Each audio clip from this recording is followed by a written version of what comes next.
안녕하세요. 김승현 목사입니다. 아주 오랜만에 이제 또 동영상을 찍게 되었는데요. 오늘 군산의 날씨는 참 포근한 그런 날씨였습니다.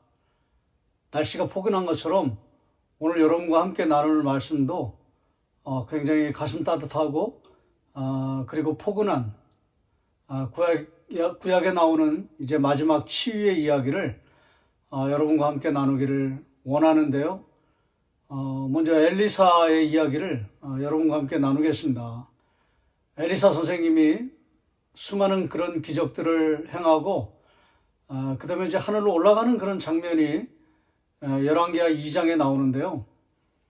그때 이제 그 엘리야가 하늘로 올라가기 전에 겉옷을 떨어뜨립니다. 그 겉옷을 엘리사가 주워서 이제 막 이리저리 막 치죠. 그 옷을 막 이제 해치는 거죠, 이렇게. 그러니까 이제 그 물이 갈라지고 시내같이 건너는 그런 이야기가 나오는데요. 기적을 체험하는 그런 이야기입니다. 물론 이제 엘리야 선생님이 그걸 했기 때문에 엘리야도 똑같이 선생님을 따라서 그렇게 한 건데요. 기적이 일어나기 위해서는 그냥 겉옷만 가지고 있다고 되는 것이 아니고, 또 신약에서는 이제 바울의 손수건이 효험이 있다고 사람들한테 많이 알려졌는데, 그 손수건만 가지고 있어도 기적이 일어난다 막 그렇게 소문이 났는데요. 손수건만 가지고 있는 게 되는 것이 아니고요. 겉옷만 있다고 되는 것이 아니고요. 정말 믿음을 가지고 일어나야 되는 거죠. 하나님이 행하실 기적을 바라보면서 그 기적을 소망하면서 그 기적을 확실하게 믿고 흔들리지 말고 혼란스러워하지 말고, 사실 이 말씀은 저한테 해당되는 그런 말씀입니다. 주시는 말씀입니다. 제가 중보기도를 넘어서 이제 치유 기도에 대해서 생각을 많이 하고 있다고 말씀드렸잖아요. 이제 다음번에 이제 동영상 설교를 통해서 여러분과 함께 나눌 텐데요. 바브 사르키 그래가지고요.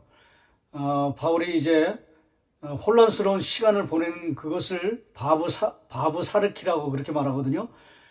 사실 저도 굉장히 지금 혼란스러워하고 있고, 지금 정신이 굉장히 혼미한 그런 상태입니다.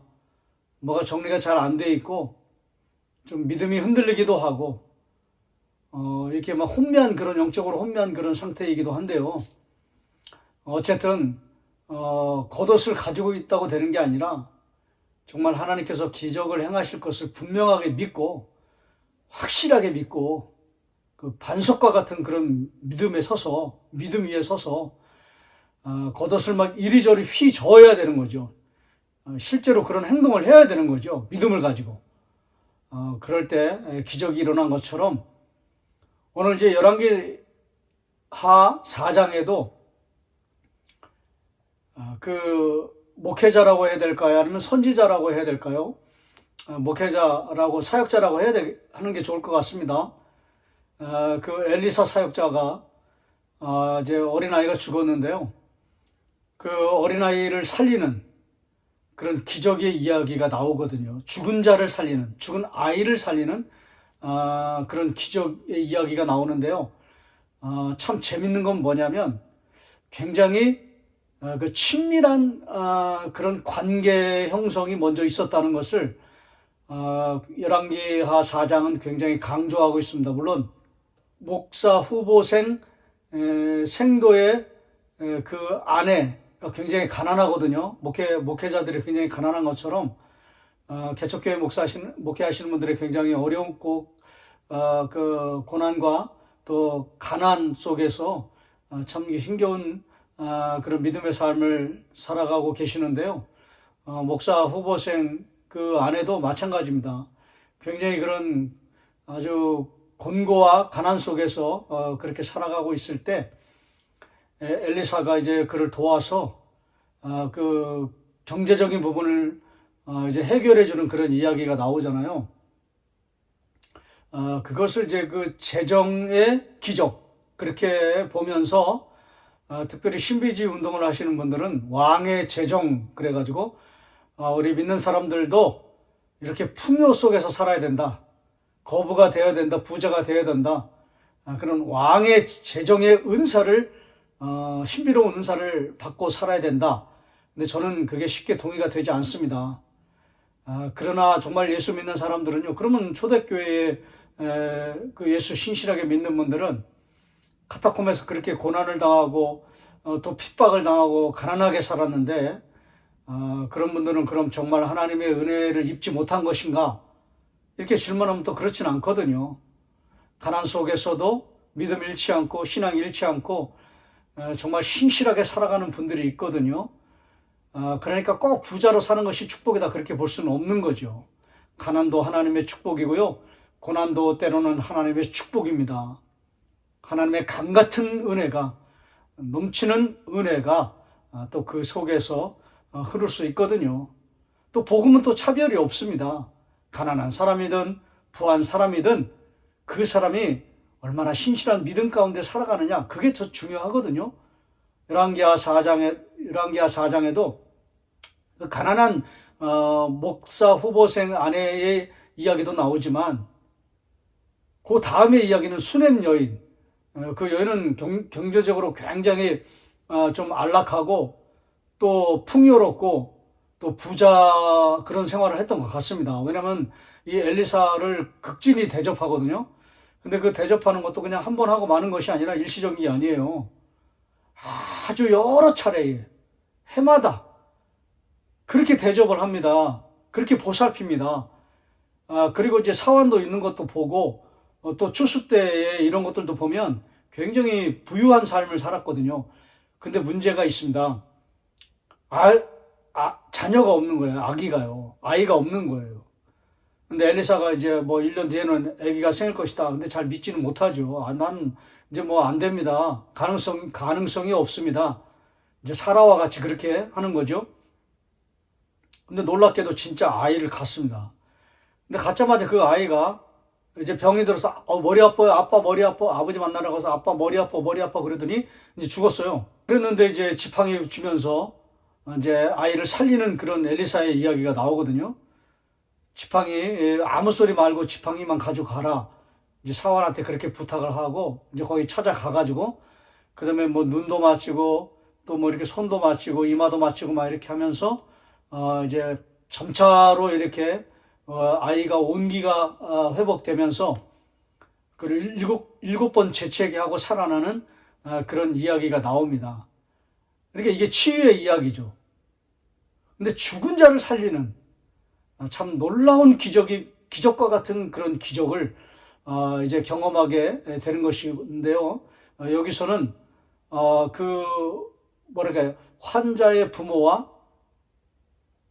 그리고 이제 고통당하는 사람과 그 다음에 이제 그 사역자와의 굉장히 아름다운 관계라고 할까요? 그리고 친밀한 관계라고 할까요?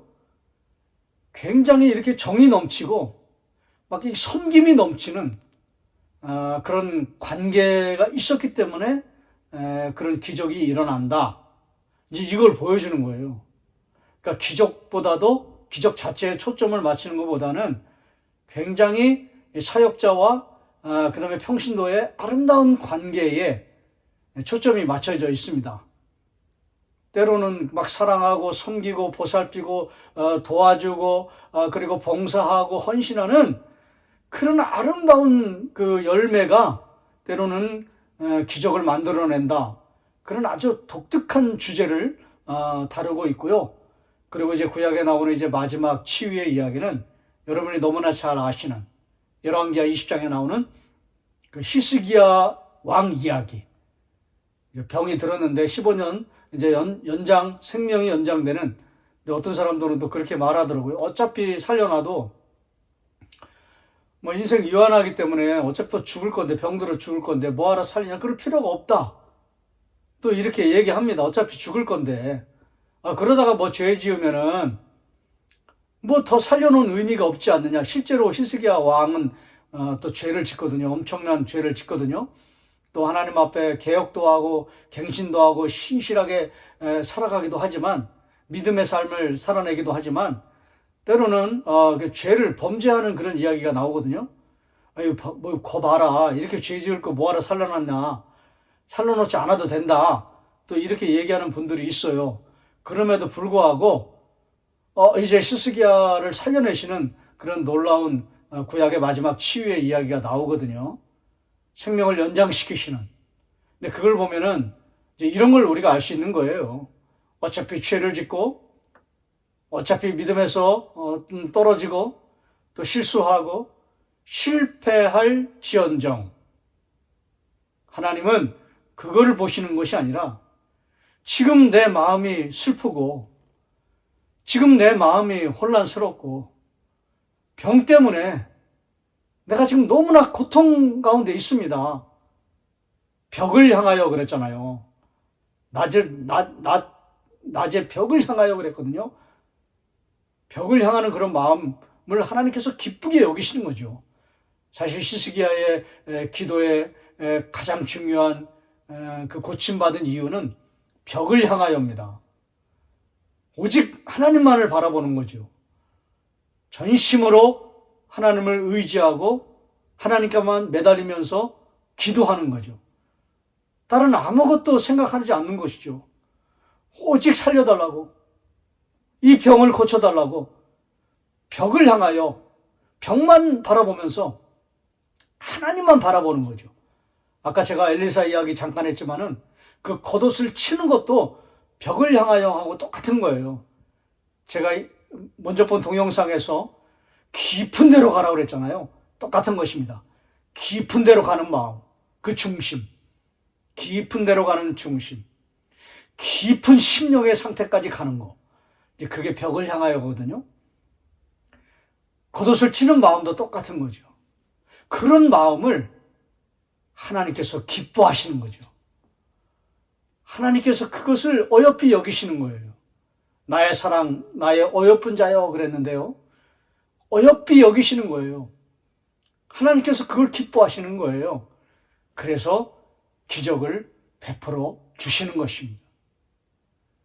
오직 하나님을 바라보고 하나님만을 전심으로 의지하면서 간절하게 기도하면 비록 그 뒤에 어떤 일이 일어날지는 모르지만 죄를 지을 수도 있고 실패할 수도 있고 실수할 수도 있고 넘어질 수도 있지만 그런다고 해서 하나님이 안 고쳐주시는 게 아니다.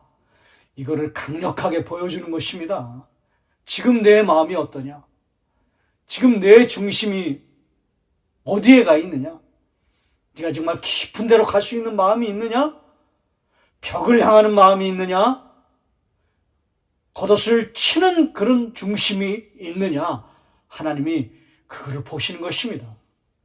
오늘 이 설교를 들으면서 저와 같이 혼란스러운 마음을 가지고 어찌할 바를 모르고 계시는 분들이 혹 계시다면 혼미한 그런 마음을 가지고 혼란스러워하는 그런 심령을 가지고 계신 분이 계시다 할지라도 오늘 이 히스기야의 마지막 치유 이야기 벽을 향하여 전심으로 하나님을 의지하면서 기도할 때 하나님께서 그를 고쳐주시는 이 이야기를 통하여서 저와 여러분도 전심으로 하나님을 바라보면서 하나님의 은혜를 구하면서 기도하며 나아가는 저와 여러분이 되시기를 소망합니다. 이런 놀라운 간절한 마음, 간절한 기도, 간절히 은혜를 구하는 그런 마음, 그런 기도 위에 서셔서 히스기야와 같이 놀라운 치유를 경험하시는 그런 은혜가 있기를 주의 이름으로 축원합니다.